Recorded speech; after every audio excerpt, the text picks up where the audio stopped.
Je suis sûre que ça vous est déjà arrivé au moins une fois dans votre vie de trébucher et de tout faire pour ne pas tomber. Chez nous, en Guadeloupe, on a une parole bienveillante quand ça arrive. Bigidi, mais pas tomber. Vous savez, il m'a fallu beaucoup de temps, énormément de temps, 25 ans en tout, pour comprendre la puissance du mot bigidi. Répétez avec moi, bigidi. Non, c'est pas bon. Bigidi. C'est un mot magique. Parce qu'il chante dans la bouche. Vous l'avez senti? C'est une musique, c'est une note. Bigidi. Encore? On va le faire avec la main. Bigidi. Encore. Bigidi. Ça résonne dans la tête. Ça danse dans les corps. Ça fait surtout danser les obstacles invisibles. Ça déboulonne les esprits. Ça impacte les cœurs. Ça ravive les âmes. Je crois que, tout comme moi, ça vous est déjà arrivé de rencontrer un personnage au coin d'une rue, comme Albert Homme de Bas-de-la-Sousse, qui titube par-ci, trébuche par-là. Tout comme à l'image du danseur de Gros-Cas. Pour ceux qui ne savent pas, le Gros-Cas, c'est une danse, la danse dite traditionnelle de la Guadeloupe, où on danse seul, un peu dans cet espace qu'on appelle la soirée Les Roses, où le danseur, il rentre quand il veut. Il est en dialogue, tout comme moi, avec vous, entre le tambouillé et lui.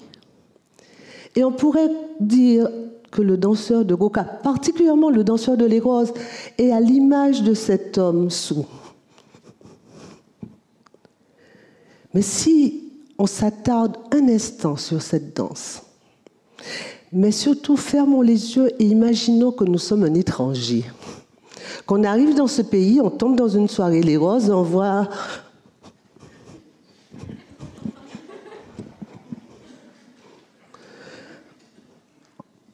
On va se dire, mais c'est quoi ça? C'est déstructuré, désordonné, ça n'a pas de sens. C'est inintelligible pour lui. Et je le comprends. Mais c'est justement ce qui me fascinait dans la danse Gros-Cas. C'est de voir ce danseur qui, brusquement, dans cette rapidité, s'arrête dans un silence habité. Et puis, sans raison, il repart dans une frénésie folle pour s'arrêter dans une lenteur apparente. Il change d'énergie. Il peut être dur ou complètement léger ou à la dérive.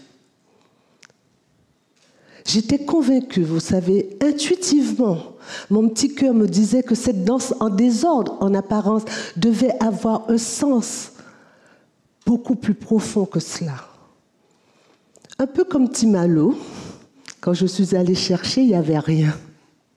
Pas d'ouvrage, pas de recherche, aucun écrit scientifique, rien, aucune antériorité.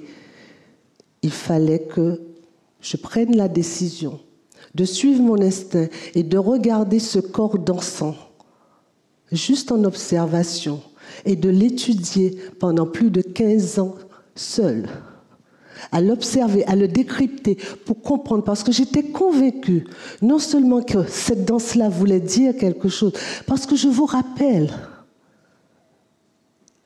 parce qu'on a trop tendance à enfermer la danse dans son objet premier, un objet artistique, juste pour le plaisir des sens et des yeux. Mais la danse, quand un corps danse dans une société, c'est un langage intelligible pour dire la parole inaudible des forces cachées d'un peuple. Donc j'ai pris le temps d'étudier les muscles, les os, les articulations, qu'est-ce qui bouge, à quel moment, à quel endroit, pourquoi. J'ai pris 15 ans pour mettre une taxinomie en place que je nomme Technica. Mais comme tout processus de recherche, vous savez, il y a des moments très difficiles où on n'a pas de réponse. Il y a eu une phase épique, il fallait que je nomme. Parce que quand il n'y a pas de nom, ça n'existe pas. Et souvent, la Caraïbe n'existe pas parce qu'elle n'est pas nommée. Sinon, on la met dans quelque chose de global. Multiculturalisme, diversité, métissage. Et on a fini. Donc, il fallait que je trouve des noms pour nommer les pas que je trouvais, les exercices. Et là, je me suis rappelée de Bigidi, mais pas tombé. Et je trouvais que le mot Bigidi, juste le mot Bigidi, traduisait parfaitement la gestique que je voyais chez le danseur de Les Roses. Et toujours en suivant mon cœur, parce qu'il n'y a que ça qui m'a fait avancer pas à pas, c'est de suivre mon cœur, mon instinct. Et un jour, comme ça, comme un déclic, je me suis mise, parce que heureusement pour moi aussi, je connais la grande danse. Je me suis mise à faire un élément comparatif entre la danse dite savante et la danse Gros-Cas. Et sur le plan philosophique, vous savez, sur le plan symbolique, lorsqu'un danseur de classique, lorsque le corps touche le sol, vous savez, dans des mouvements très légers, il touche le sol, c'est la symbolique de la mort.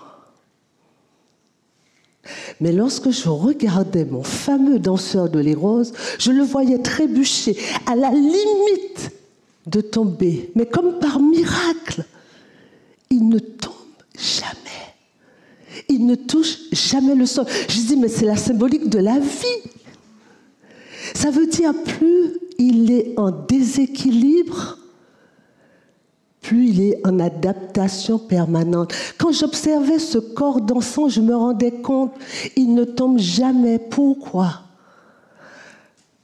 Parce qu'il y a un miracle. C'est le phénomène de la reprise. Parce que le danseur, il peut se permettre d'être dans n'importe quel sens chaotique. Et puis, comme par magie, pendant pam pam pendant pam pam pam pendant pam pendant pa. Cet instant T, c'est le point ultime de l'équilibre. Donc, on peut se permettre d'être chaotique parce qu'on sait qu'on va retomber sur ses pieds. Le bigidi, mais pas tomber, prenait un sens complètement différent, avec une épaisseur nouvelle pour moi. Et puis un jour, je me suis dit, mais pourquoi c'est en Guadeloupe que le corps est aussi en déséquilibre comme ça? Et si par hasard, le bigidi du Gros-Cas n'était pas une parfaite réplique du pays Guadeloupe? Parce que quand je regarde bien, on est dans un désordre permanent. Notre rapport au temps, notre rapport aux êtres, notre rapport aux choses, notre rapport dans la construction même des choses, dans l'édification, c'est dans un principe très simple, la rupture de l'agir. On est dans une ellipse continuelle, dans une discontinuité continuelle. On commence. Ça commence bien, hein? Puis ça s'arrête. Comme par miracle, et tout retombe, tout revient normalement. Je suis sûre que vous savez de quoi je parle. Et après, je me suis dit, mais cette instabilité du corps, parce que ce qui techniquement fait l'instabilité de la danse Gros-Cas, c'est d'être dans des appuis. Essayez d'être sur les talons et de ne jamais tomber. On a l'impression que le danseur de Gros-Cas se déjoue du déséquilibre et se joue de l'équilibre. J'ai vraiment l'intime conviction que la Guadeloupe est en train de dire au monde qu'il y a une nouvelle façon d'appréhender l'équilibre. C'est le déséquilibre. Ça, c'est extraordinaire. Parce que finalement, la Guadeloupe a des facteurs qui viennent nourrir cette instabilité. D'abord, notre avènement au monde. La colonisation, l'esclavage, c'est un chaos humain. Et je crois que le corps a inventé une danse, sa danse, pour réinventer son humanité.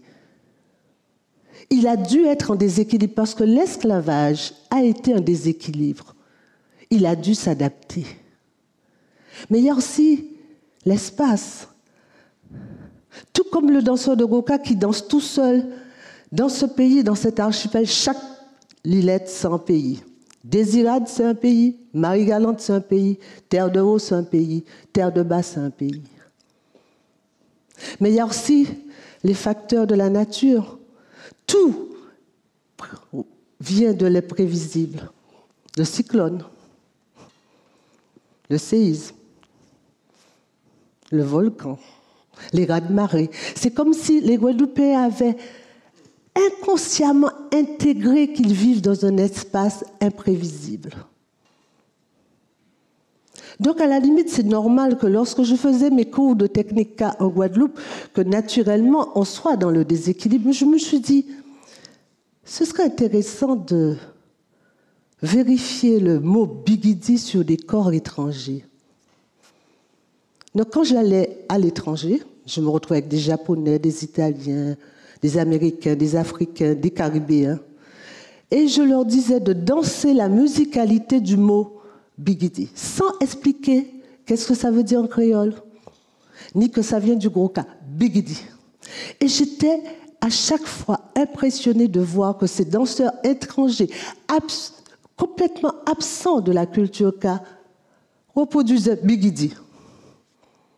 Je me suis dit, mais c'est pas seulement un mot magique, c'est un mot qui réveille une inscription millénaire qui appartient à l'humanité. Parce qu'en fait, le bigidi, il est guadeloupéen, ok, mais il est universel parce que tout humain a connu un déséquilibre dans sa vie.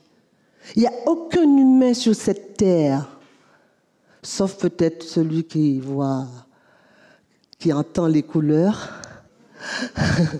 Il n'y a aucun humain qui n'a pas connu une rupture. Mais ce qu'il y a d'intéressant avec la Guadeloupe et le Gros Ka, et peut-être ce que nous pouvons apporter au reste de l'humanité, parce que tout humain, le bigidi apprend que nous devons accepter l'imprévu et faire corps avec. Nous devons simplement nous adapter, ne jamais faillir. Nous avons le droit de trébucher, nous avons le droit de flancher, mais nous n'avons pas le droit de tomber. Bigidi. J'ai pas entendu. Bigidi, mais pas tomber. Parce que lorsqu'on regarde le monde, les dogmes géopolitiques sont hautes, sont déplacés. Les grandes orientations politiques et culturelles sont incertaines. Et surtout, ce qui me fascine, c'est que la nature, l'imprévisibilité de la nature des grands territoires, vous ne trouvez pas que ça ressemble de plus en plus à nos cyclones, leurs tempêtes là-bas, là? La seule chose, c'est que nous pouvons leur rappeler les mystères de l'improbable et redonner toute la puissance de l'être humain en disant « Ayez confiance, vous avez les ressources, vous avez toutes les stratégies de la ruse. » Parce que lorsqu'on regarde le danseur de Goka, qu'est-ce qu'il fait? Il esquive. Quand il s'arrête, c'est comme la vie. On attend que le cyclone passe. Quand c'est possible, on accélère. Et si on est en déséquilibre, l'important, c'est pas grave, même si on avance de manière bancale, on avance quand même. La suprématie de l'équilibre, cette verticalité parfaite. Mais lorsqu'on tombe, on est mort.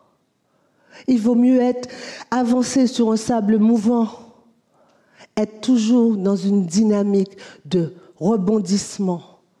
Et j'ai envie de dire simplement que le bigidi de la danse Goka, du danseur de les roses, est peut-être la solution créative pour affronter les obstacles du XXIe siècle.